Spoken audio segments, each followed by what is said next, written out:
Right, if you're watching this, I'm actually here to tell you how to prepare for Christmas. I know it's a bit early and we are only just about to turn into October, but as of from the 1st of October, I'm going to be showing you some really good tricks in the kitchen, some tips I've been doing for the last 20 years.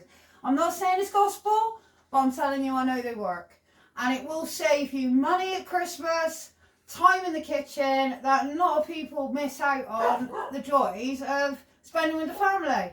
So all I'm saying, what you need, get yourself ready. This is the only thing I'm saying. You can always buy the ingredients after you watch my video, but make sure, get yourself a couple of these because we're going to need them. And let me just get these out a minute. And you want some about this size. So that was a bit of a strain down there. I know, of course, a long way down.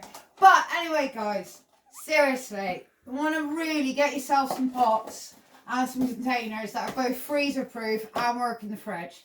So I will see you hopefully from the 1st of October with my first video on how to save yourself some money at Christmas, keep your freezer stocked, and maybe you might find it a lot easier just to do it this way and save yourself a lot in the future. So I'll see you later, guys. Hope to see you soon. Bye.